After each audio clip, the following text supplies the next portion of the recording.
everybody. My name is Mary Garcia, Hi, I'm Gene Garcia. and we want to welcome you to the last day of Vocations Week through MCCW. And we want to thank Madeline for inviting us to kind of talk about what marriage is to us and kind of what's made it a commitment to us for a long time. So I will tell you, I'll give you a little info really quickly. This is actually a take two. We were talking for a good 10-15 minutes. At least 10 to 15 minutes, and I happen to look down. I'm looking right now At the the timer, timer going, and it was at 0. And I was like, wait a minute, did you not hit play not hit record. I or thought I record? had. I clicked and then we just started talking and then there was nothing. But you know what? Oh, That's marriage sometimes. Sometimes you have all of these plans and you get everything yeah. ready and then it doesn't go the way you want it to. And so we're like, okay, take two. So here we are at take two. So we're going to try to remember everything we So now said we're going to do it before. real quick so we can get to try to do it where we're at Stop. before. That's how we're going to do it. No, we're not going to do that at all. At all. I don't know how long this is going to be, but like we have a couple of notes over here. We have a lamp with no shade on to get us some good lighting. Some lights over here. So if you hear something crash, we've got a chair blocking the doorway so the dog doesn't come in and knock things over and sending our girls off to finish on assignments. And our oldest just came out. She's like, "What are y'all doing?" And we're like, "Guess what we did? We never hit record and it stayed at 0." So she laughed at us like, "Wow." And that thing just kind of got brighter. Did you see that? So yeah, outtakes might be coming along. So anyway, so we are Mary and Jean, like he said, and I said before, and we have been together for 35 years, still, married for 32 years. yeah, married Yes, for 32 years. We met in the womb. That's what it was. exactly. 'Cause we're only like 25 years old. So. You can't if you're 32, Oh, 30. wait a minute. No, we're 35. So no, we're like 30. I don't Eight. know, like 40. Yeah, anyway. So, That one. yeah. And so we met a very long time ago. We are high school sweethearts. And so just to kind of give you a little background as to how we met, we went to neighboring schools and he likes this part of the story. So she came over to our school after picking up her little brother who was going to daycare like a block or two down from my school.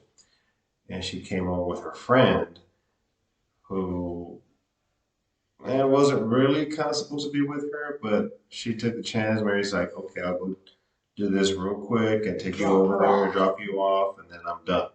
Because, her parents were strict and to and from, that was it. Back in those days, there were cell phones, so you couldn't just call dad and say, "Hey, I'm going to be over here." And no, it was just like, I trust that you're going to be from point A to point B at the school, pretty much. Yeah. She came over to the school, and her friend said, "Hey, this is Gene, and this is my friend, right?" And then and then she's like, "Okay, I gotta go." And that was pretty much it. That's kind of That how we was introduced the big the introduction to us. Yeah. And so it wasn't this, he walked into the room, this knight in shining armor, and he was so perfect in white uniform and all of that. And I definitely, Well, I wasn't wearing the glass slippers and the little nice tiara and all these things. I didn't know I didn't have it like that. not at all. It was very normal. It was very, hey, see you Hi. later. Okay. Okay. Bye. And then I get a call a couple hours later, and my friend says, "Hey, so Jay really likes you and he wants to go out with you." And what did I hear in the background? No, I know. I can hear him. Like I can legitimately hear, and I'm like, She I was was like, trying to set us up already from the very get go. I was like, yeah, I kind of heard him, and I don't even remember what he looks like. So this isn't gonna work at all. Ta-da! This is the not working. Yeah. So 32, 35 years later, it is still not working. But it was something that we enjoyed. We loved that story. We love retelling that story. And it's a really long, good hour-long story about all the events that happened within probably 5 hours or so from beginning to end. And it's crazy. That's another video for another time. For sure.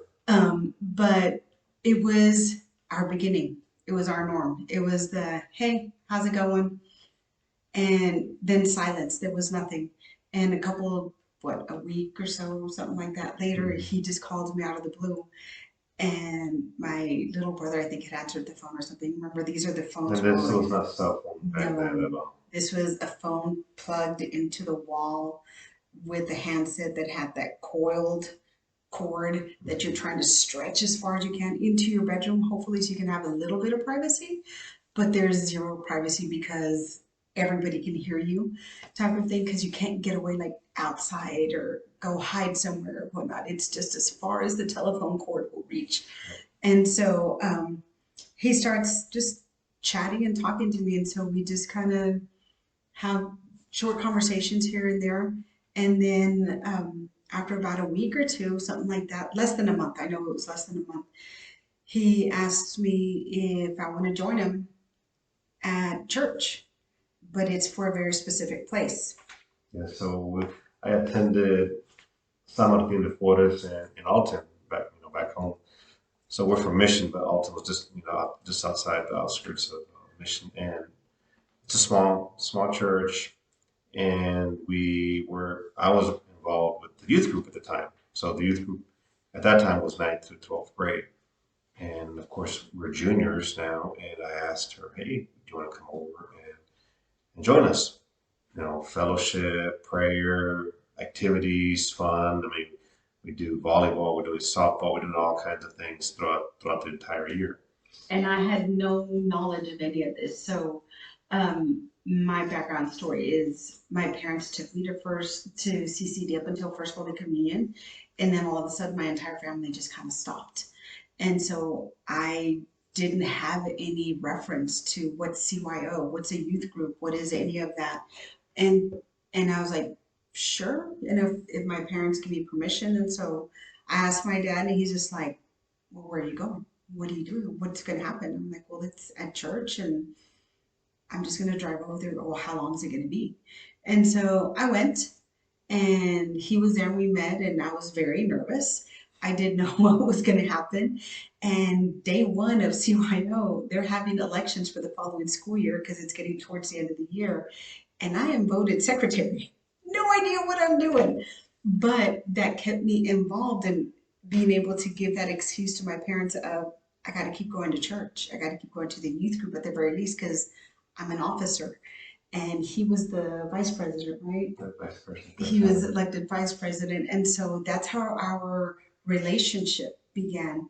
And, our relationship with each other was very organic, it was very simple. And I think that's something that we've always kind of gone back to, in that whenever times get tough, whenever times are not as smooth as we would love them to be, and, sometimes life happens, marriages, deaths, hardships, separations from deployments and whatnot, or just hard times in the marriage, and you're trying to figure out what do we do next.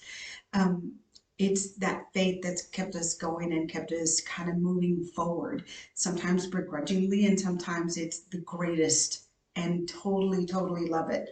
But I think that's the normalcy of marriage. And I think society has built up this Disneyland marriage fantasy, knight in shining armor, and army too, and the princess, and then the makeup comes off, and the uniform comes off, and the frumpy kicks in. And speaking of frumpy, I mean, it's kind of like how we're dressed right now. So my makeup's done, my hair's done, he's got a nice shirt on, and I've got my blouse that he picked out for me. But it's like, the mullet business in the front, party in the back. So or the Zoom business calls. yeah, Right? we're totally doing this right now. So I'm in slippers, yoga pants, and he has some Lilo and Stitch pajama bottoms. And that's just how it is sometimes. Sometimes it's just about the comfy and the frumpy and the happy all together, but put it all out in front of everybody, and it's cool and it's great. But in marriage, this relationship, this covenant that we've made with each other is not just between the two of us. It's husband, wife, and God. We need to have someone who's kind of steering us towards where we're supposed to be headed. Who are we? Who am I supposed to be as a wife? Who is he supposed to be as a husband? And so there's something that he he researched and wanted to read to y'all about what does God say a marriage is. Yeah, and I'm sure you've heard of it already at church when you attend church, because I remember hearing this passage, right? And I got to put on these guys right here because Because we're not in our within the last when you, year, honestly, I've gone blind, so I cannot see anymore. it's been longer than a Literally, year. no, within the last year. So Longer this than is Ephesians 5:21 through 30. It says, wives and husbands, be subordinate to one another out of reverence for Christ. Wives should be subordinate to their husbands and to the Lord. For the husband is head of his wife, just as Christ is head of the church, he himself the Savior of the body. As the church is subordinate to Christ, so wives should be subordinate to their husbands in everything. Husbands, love your wives, even as Christ loved the church and handed himself over for her, to sanctify her, cleansing her by the bath of water with the word, that he might present to himself the church in splendor, without spot or wrinkle or any such thing, that she might be holy and without blemish. So, husbands should love their wives as their own bodies. He who loves his wife loves himself. For no one hates his own flesh, but rather nourishes and cherishes it, even as Christ does the church, because we are members of his body. something that I used, whenever I would hear that before, I would always hear other couples telling me, it's that you should be submissive to your husband, or you should be, no matter what, he's right and that's it. And part of it was cultural. Part of it was kind of like the mentality of you were subordinate to him, and the subordination came from the word of God. But I love hearing the extent of that 21 to 30, not 21 to 25, where it's just talking about the wife, you're going to do this. Well, there's a part for the husband as well. And if he's respecting me as a wife, just like Christ respects the church as the bride of, that's the bride of our faith. And it's then mutually respectful of each other. It's mutually something that we work at together. It's not that he's going to constantly be like, wife, go do this. And I'm like, yes, husband, I shall. Because if you know me, that is not at all me. I am very outspoken. I am a very strong personality. And I think we both have learned to work with each other that way. Sometimes it's not pretty, and sometimes it is. And we kind of help finish each other's sentences, or we think of the same thing. And here, probably within the last, I don't know, 4 or 5 years, he's just like, that's what I was going to say. I'll start saying, he's like, that's what I was going to say. And he's like, we've been married too long. We've been married way too long. Like, I don't even have to say it anymore. Like, you're thinking and saying what I was thinking was about to say. But it's with understanding what that relationship is supposed to be like, with God in the center of it. We kind of make this perfect triangle where not one point is stronger than the other. We are submissive more than anything to God. We're submissive to what He wants us to be in our own marriage. Excuse me. And so it's time that you converse and you take care of everything. Excuse me, I'm gonna drink water so he can go on. Yeah, so mind you, like we said in our intro, we were dating for 3 years, right? Because we've been married 32 and total of 35 years. So we were rather young when we did get married. And a lot of people were like, well, you guys are too young, and maybe you should wait a little bit longer. Well, we felt like, this let's just do it, right? Just go ahead and we're 20, we're both the same age, and But prior to that, when we were dating, yes, it was the pressures of the world around us and who we're supposed to be as a young couple who's been dating teen kids who are dating for 1, 2, 3 years, and what that relationship is supposed to be like. Our friends asking, so are y'all holding hands yet? Are you kissing yet? Are you doing more than that yet? And we're both like, no. Well, why not? What's wrong with him? Or what's wrong with her? We're like, we're just kind of getting to know each other. And I think in building that relationship, it's helped us because we learned how to communicate with each other in all areas before we really made that deep covenant commitment with each other. You know, our standing Friday night or Saturday night date was something that I looked forward to. So I think we were talking about earlier, I think it was like $5 that it took. Or $10 maybe. Somewhere Not in much, there. It not wasn't much. very much at all. But we would go to Circle K, So, okay, 7-Eleven, 7-Eleven. one of the two, Like, and we would get a big gulp, and then we would go a few doors down and go to Little Caesars and get crazy bread, and then we'd go a block over from there, and we went to a park, and we would sit at the park and just talk about family. whatever, pretty much school, family, uh, grandparents, especially, grandparents or our family, extended family, um, Friends, just friends. their relationships and what they were doing, and us going, why would you want to do that? We're too young for that. That's a big commitment if something happens. And so we just kind of build our relationship on getting to know each other. I think that's what's helped us out tremendously with our marriage because, it's not to say that our marriage hasn't had, like we said, really, really bad lows. There was a time where, we did go to counseling and we did have to have somebody kind of help guide us and talking to priests and in guiding our marriage because sometimes things happen and sometimes it's life events that change everything. So, after we get married, just to kind of fast forward a little bit, you make all these big plans for a wedding, the dress and the colors and the flowers and the linens and the table settings and all of these things. And who plans for the day after the wedding? And who plans for the month after the wedding or the year after the wedding?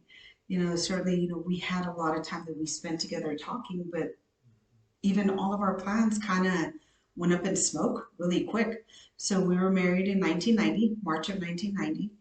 Um, and in August, Desert Storm happens and he's gone. And his first duty station is Fort Hood. And Fort Hood became a ghost town. And I knew no one. I had just started working. And I remember going to my first FRG meeting, not even knowing what FRG stood for, what it was about, who was going to be there, and why did I have to go. And I remember walking in, and I was just telling you about this earlier. I remember walking in, and it seemed like everybody there had kids except for myself. Because we were newlyweds and we'd only been together a few months before he was gone. And kind of just sitting there feeling really uncomfortable, not knowing what to do and not understanding the lingo of what's going on around me about, well, if the guys, end up coming back and are we going to PCS and who's going to TD ride and who's ETSing and who's this? And I'm like, what's with all these letters What's all and this all mean? of these, yeah, what does that mean? Like I knew nothing of this new life of the military. We lived in South Texas where you heard of people who served in the army and it was like not necessarily draft time. So what is it that it is now? And even the way that he ended up going into the army is a whole other story. But he pretty much decided on his own, I'm leaving, I'm going, and told no one until it was time to go drop him off at the bus station. And so I had no basic knowledge of what the military life stood for. And so met a friend, and Michelle is her name. And we moved in together and started trying to learn this lingo together. Now, mind you, she was a military brat, but she's just like, I never really wanted to know much about it. I was like, I was a kid, I didn't care. But, there were some things that she knew definitely much more than I did. And my husband's gone, and everything's a ghost town in the Killeen Fort Hood area. And so it becomes a part of, well, what do I do now? And turning to my faith still. And I remember going to the one of the chapels and trying to get some ground, some solid ground to keep going because do I go home like everybody else is? Or do I stay here and wait for my husband? Like, what do I do? This is something that's really new. You know, one is a military spouse all of a sudden who doesn't know anything about where I'm headed off to in Fort Hood. They told me, well, you can go get your groceries at the commissary. What's the commissary? What's the grocery store? Oh, well, why do you call it a commissary? Why not just say it's the grocery store? You know, where do I go get this? Well, you got to go to the PX. What's a PX? Post exchange. What does that mean? It's like a Walmart. Well, then why don't you just say it's like a Walmart? Or why don't you call it a Walmart? You know, you start. It's all of these things that we kind of take for granted, and trying to learn, and trying to turn around and ask my husband, so what is this? And he's not there because as military spouses, sometimes we do go through a big chunk of our marriage on our own as single parents, or with me at that time as just a single person. And that's one thing that Madeline had asked, you know, would you talk about that? And definitely we had a very different um, experience with the military than I think a lot of people did. So, although we've been married for 32 years, our oldest child, our oldest earthly child, I should say, is 14 years old. And so she didn't come into the picture of his military career of almost 30 years and until 18 years of marriage. And so 18 years of marriage was just military life up to there was no kids, and how different it felt to walk into FRG meetings or anything like that and feeling like an outcast because I couldn't relate to the other people because I didn't have kids and I didn't have to worry about play dates and I didn't have to worry about all of those other things. And it's something that, well, I got to go to work. You know, I'm going to try to keep busy while he's TDY or he's, you know, taking off to California to, you know, go do some training or, you know, wherever it is they're going to be doing. And so it was times where he was in the field and I'm just kind of there and trying to understand this military life and this military life in marriage with my faith and making that kind of work out and trying to get it to, I've got to make it our own. I've got to make it something where we can both continue to grow together in. And so that's when I started getting really involved with CWalk. Um, Started hearing more about MCCW. And then after 18 years of marriage, of being what we call DINKS, and I know it's an acronym that is not military, but a lot of people know it. So it stands for Dual Income No Kids. You know, you kind of get up and go whenever you want. But then it changes after 18 years. And after 6 losses, we have our first baby.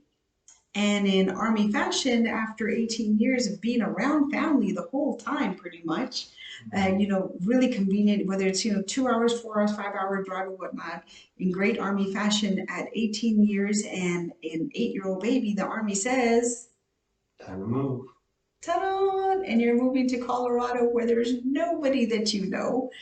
And I'm like, brand new newborn. yeah. So yeah, it was pretty challenging.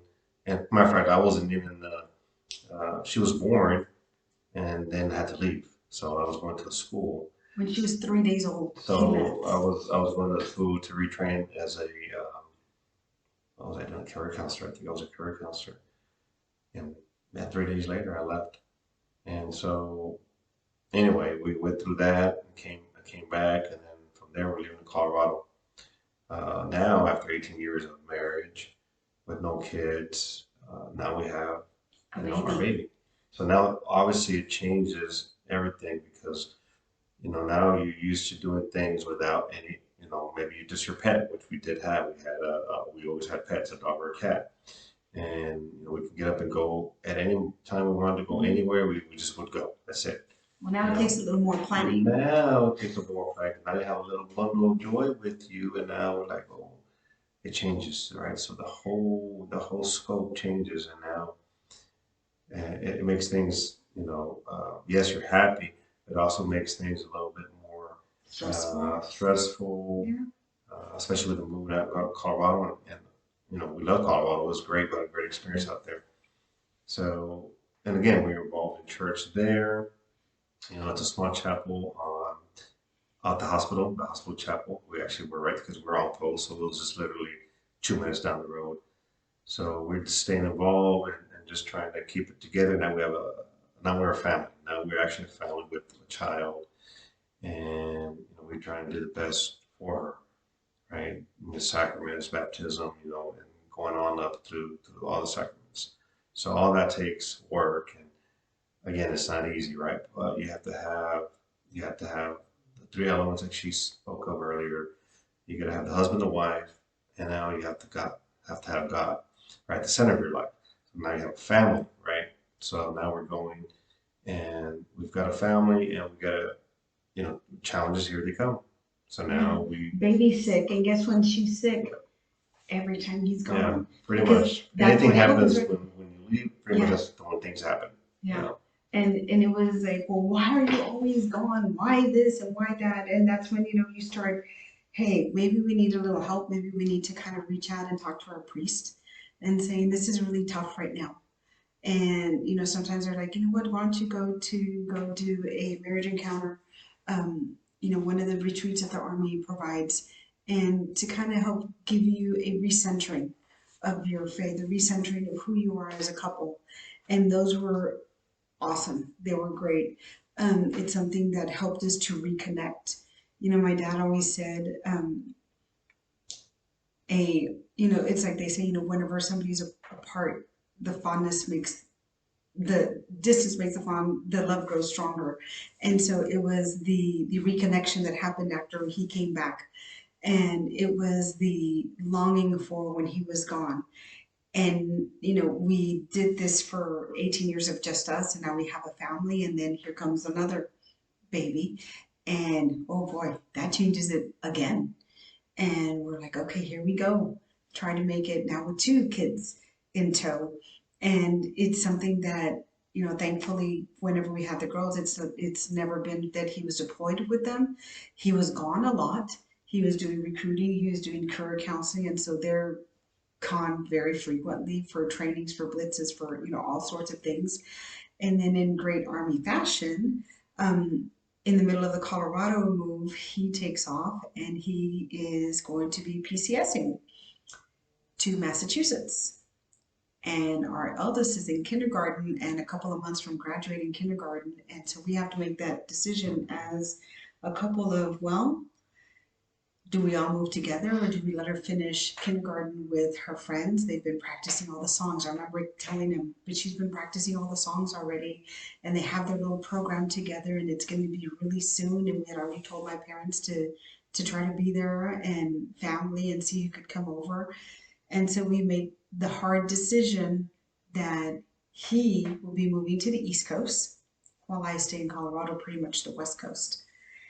And being the fantastic husband that he is, all of these moves that we've made prior to this have been military moves. He says, well, let's do it ourselves. Why not? Let's make a little bit of money and move ourselves. let's do a full ditty. Yeah, Let's do a full ditty. that was that was an experience. That's to say. Yeah. So he is deciding to do a full ditty when he's on the other side of the country. Why we made it through that part alone, it's crazy because I'm like, what were we thinking? I had two little ones. One's in kindergarten, one's 2.5, 3 years old, and packing up the house, asking my mom, can you come sooner so you can help me with the girls so I can pack up the house and get everything situated? Because now we got to go rent a big old Penske and trying to figure out how are we going to tow vehicles, who's driving what, who's going to take care of this, that, and the other. And it was stressful. It was definitely stressful. It was the great Army adage of hurry up and wait with so many things. But then we get to Massachusetts, and it was great. We loved it. It was, for me, it was one of the funnest times.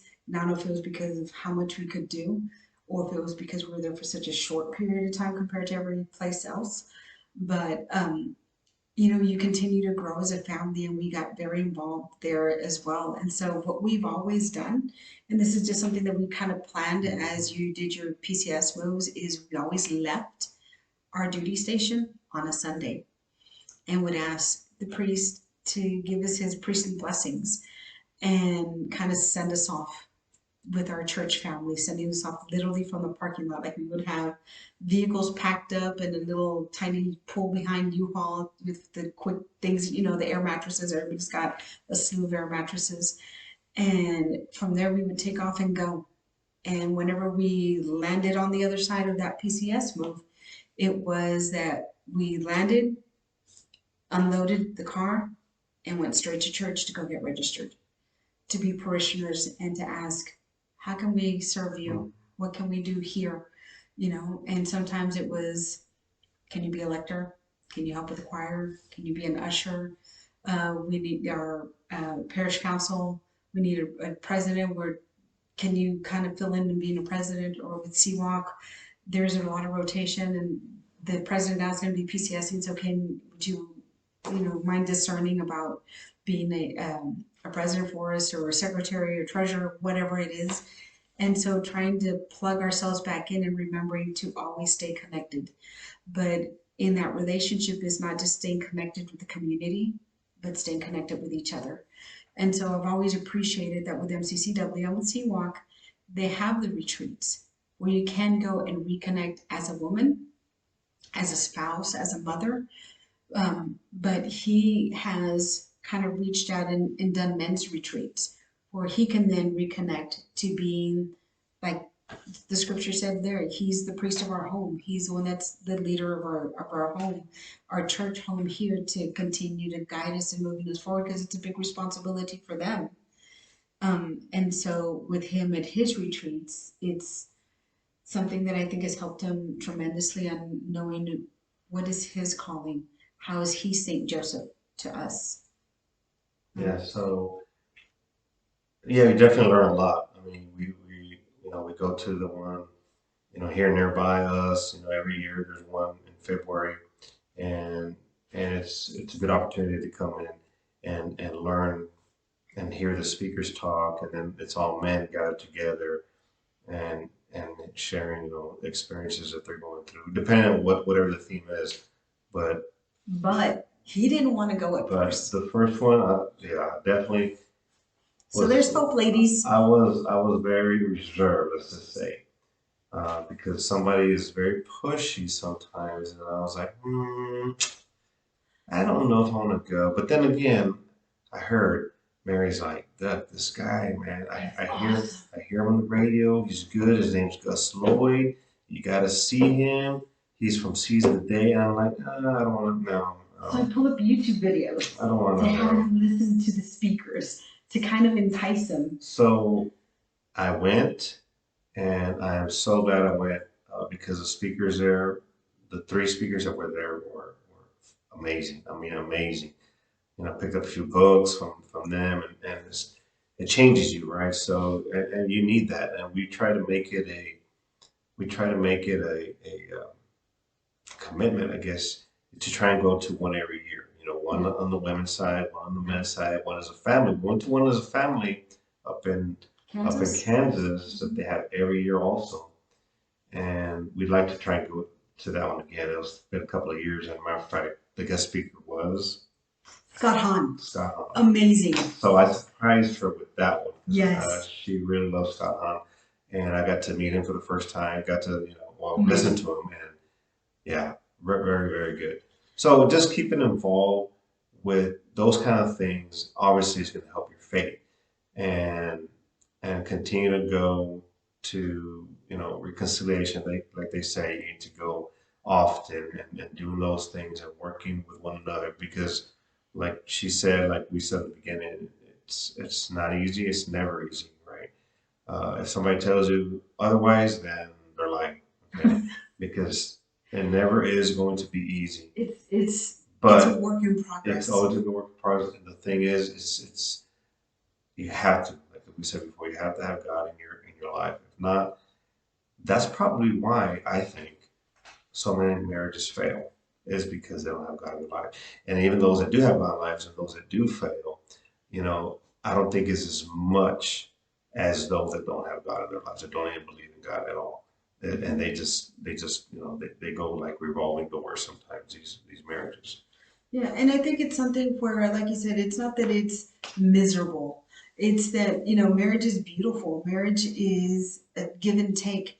And, in getting to know each other in your marriage and who God wants you to be to your spouse is important to understand that it changes. Who I was as a wife as a 20-year-old is not the same as who I was as a 30-year-old, as a 40-year-old, as a 50-year-old. And, he understands my love language.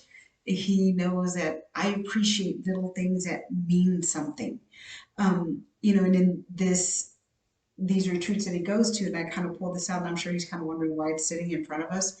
But with that, one of the times he purchased this for me. And he saw it and at the men's retreat, and it's kind of just, it's a little, I don't know if it's It's an like iron-on or something, no, it's like a but little, it's the Eucharist. yeah. It's a symbol of the Eucharist, but It's like that burlap, I believe it's a it is. burlap It's like with, the I don't know burlap. if it's like a sticker of Yeah. the Eucharist. And so he always brings back a little something from the retreats, and I do the same, but more for the girls because that's their love language. They want to know, Mom, how was it? What did you do? What did you learn? And did you bring us anything? And I'm kind of the same. So how was the retreat? How was this? And he walks up and he's just like, I got something for you. I was like, what did I get? And I'm like, oh my gosh, this is like, I know exactly where it's going. And so in our home, we have an altar space where we have some icons that are around our altar space. All of my Scott Hahn books are my Edward Shree books. So many Bibles and whatnot. It's there. All the books that he's read about our faith, the faith of our fathers, all of that. It's all kind of there together. The kids' books are still there as well. We have a graphic novel of a Bible for when our girls were younger, and they were kind of into that. But it's something that you continue to evolve in your marriage, and it's something that, as a military spouse, it's good days and it's bad days, and it's hard days, and it's really easy days, and it's days where everything just kind of clicks. And then there's times where it's a little more difficult. Now we're at season of our life where he retired. And so now we're kind of like at the third fold of this military life. And it was hard. I remember, and for those of you that have me on Facebook, I don't know if you remember how long ago did you retire? 3.5 years 3.5 years? now. Right at about 3 years, I kind of put a poll out on Facebook and asked my friends, so if you could retire anywhere in the world, where would it be? And you cannot give the answer of a place that you would like to go visit. I mean, where have you lived? I want to know the day in and day out. Not, every place is fantastic for a 2-week vacation. It's, everything's glorious, but where have you lived and where would you go back to? Why would it be there? And so he had always said when he was still in, whenever I end up back at Fort Hood, that's it. I'm putting my paperwork in, I'm done. And 20 years came and left. And then finally, towards the end, it's Fort Hood. And I knew that this was going to be it. So I started asking friends, where would you live? Where would you go? And we heard Texas and California and then Europe. And you have all of these places and you're getting like all of this information and trying to make the best decision for your marriage and for the unexpected, really. Because now you're like, well, what's our income going to be like? Where are we going to live based off what we can do? Because now it's not that full military pay that's going to be coming in. It's not going to be where that familiar world is going to possibly be gone. Are we going to stay close to a military installation or not? And so what we did is we brought it back to the family and we asked our daughters, where do y'all want to live? So we ended up back in Texas. Well, we were from South Texas, right from the Rio Grande Valley, Mission Valley area. And since I was already here at Fort Hood, we're like, well, why don't we just stay here? Um, Addie's the one that asked, our yeah, eldest. yeah, and this is one of the last places we ever thought we'd live. Honestly, Oh, to be yeah. honest with you, it is because you had a little stigma. Oh, it's clean, it's Fort Hood, but you know what? It's changed a lot. It's we don't live in Killeen. We're outside in the Noblesville area, but we're just, 15 minutes away from Fort Hood. But we like it also because we're centrally located. We're in a good location where, Dallas to the north, San Antonio to the south, the Hill Country, Fredericksburg, all those areas are really nearby too. Houston's not far away, so it's a good opportunity to be here. Um, And it's still close to the military, which has been right. very near and dear to us. We're one of the fortunate ones in that we kind of stay around and still keep in touch and still stay involved as much as we can.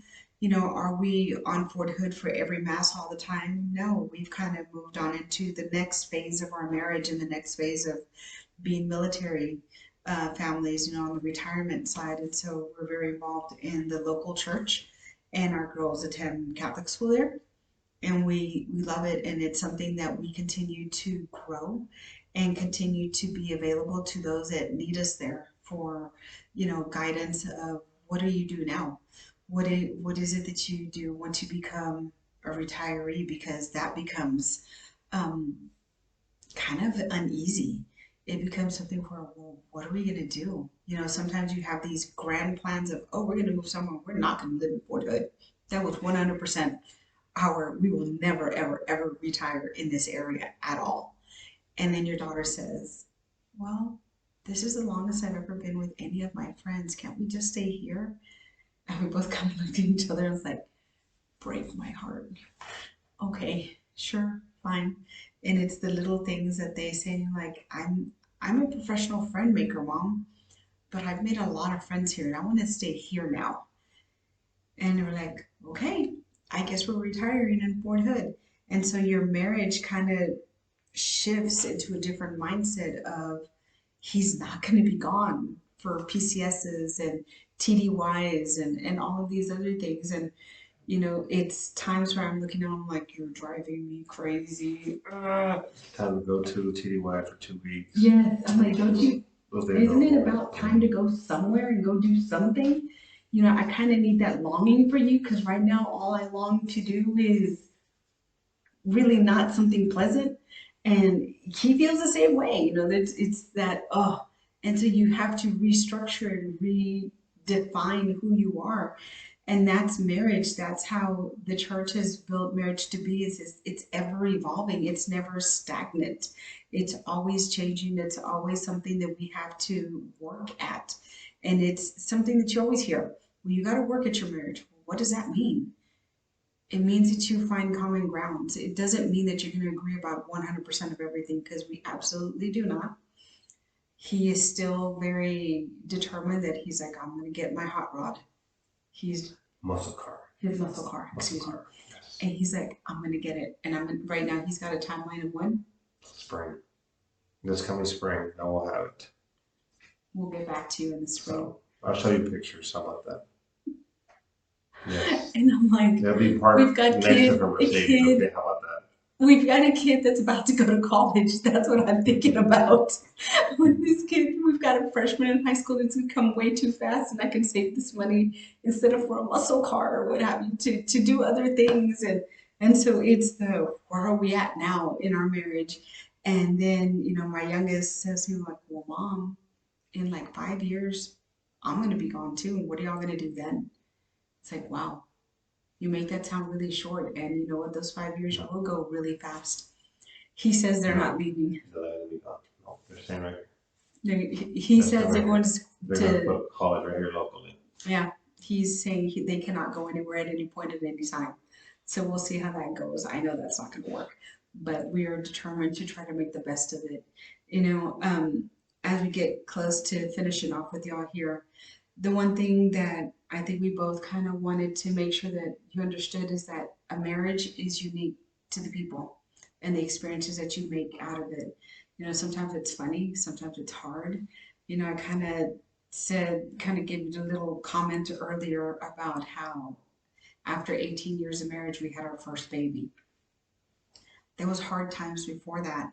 I lost 6 babies prior to that, and it was difficult, and it was the calling family and friends and just kind of be with each other and feeling broken and feeling like, God, why would you give me this longing to be a mother and then not be able to provide to my husband? a child, a legacy for us. And how is it that this God who says he loves me allows me to not be a mom? And then here comes our first baby girl, tiny itty bitty little thing. She was just a little over 5 pounds. She was 5 pounds 3 ounces when we left the hospital. She was born at 5'6" and lost 3 ounces. Um, and I remember sitting in the vehicle, her strapped in her car seat, and he's driving. I'm in the back, and I'm thinking, are they really gonna let us take her? Like, do they know who we are? Are we ready for this? Do they, so many things that cross your mind, like, these people are insane. Like, they didn't even check our credentials or anything. Like, are we okay to take care of a child on our own all the time? And it was that change, that mindset. And then it's two of them, and then it's retirement, and then it's all of these things that happen. And you still have friends who come and go. But as military spouses, we learn to make roots really quickly. We learn to adapt, kind of like with them, adapt and overcome. It's the same for the spouse. It's the same to where you make the best of it because you have to. It's a sink or swim situation, and I'm swimming. I'm gonna swim, and I'm gonna help my family to succeed, and I'm gonna help him in his career to help us all succeed. It's a commitment for all of us.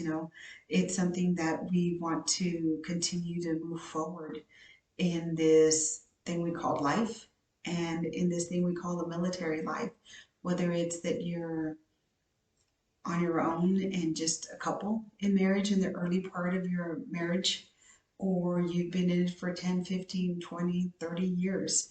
It's completely evolving.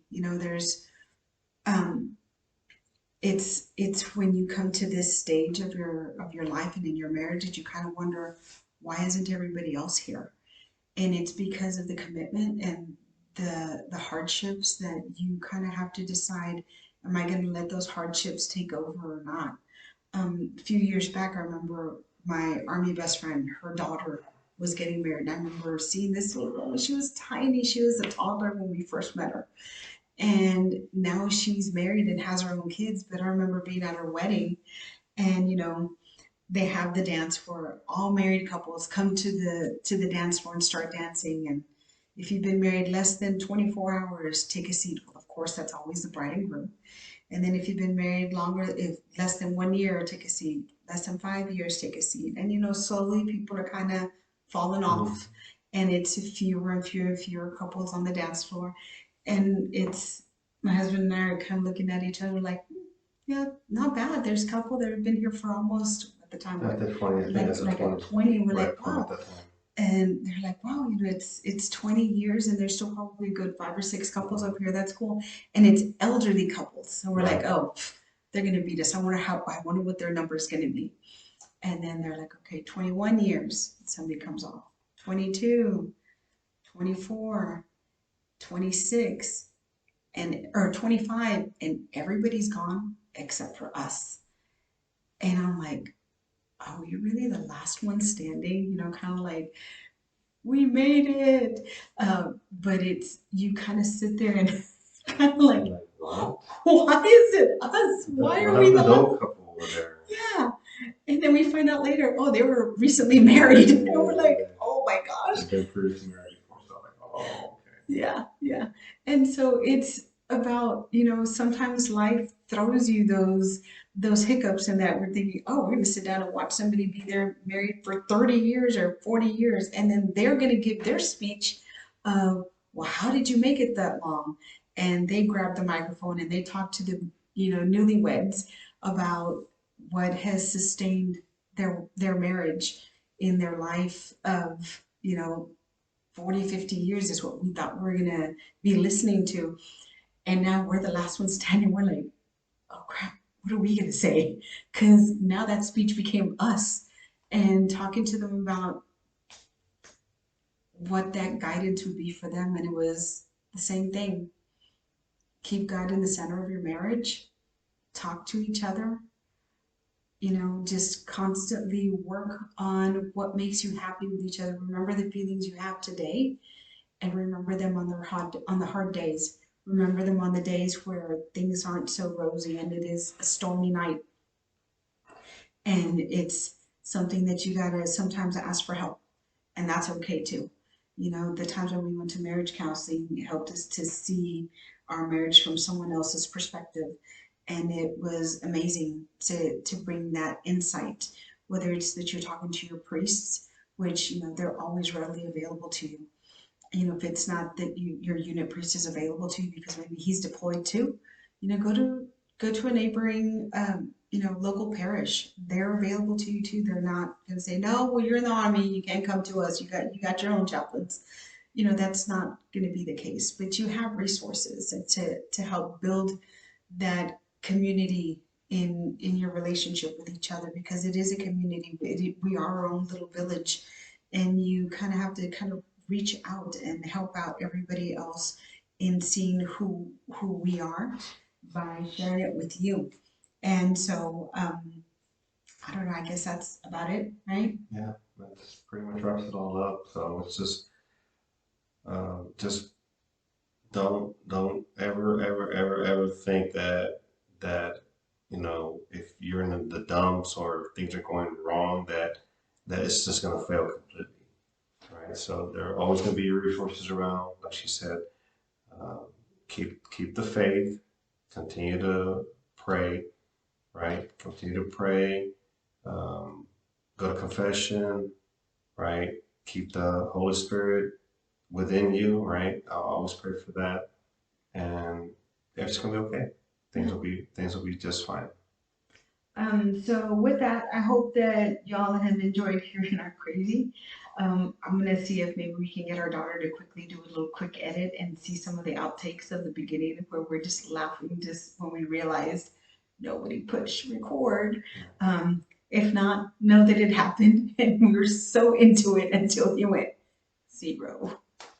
Yeah. Because ta-da, it's life and it happens sometimes. But we hope you've enjoyed your time with us. We didn't expect it to be this long at all. We just kind of had a few notes and wanted to cover a couple of things. But we thank you for spending this time with us. We pray that your marriages continue to thrive, and we continue to pray for you in the vocation of your marriage, and understanding that as the Saint Joseph of your marriage, or the Mother Mary in your marriage, that you remember that they each made a commitment. It was a covenant. It was a promise that's forever. It was something, it was a covenant that was made between three: the husband, the wife, and God.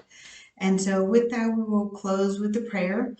Glory be to the Father, and the Son, and the Holy Spirit, as it was in the beginning, is now, and ever shall be, world without end. Amen. See y'all God soon. bless. Bye.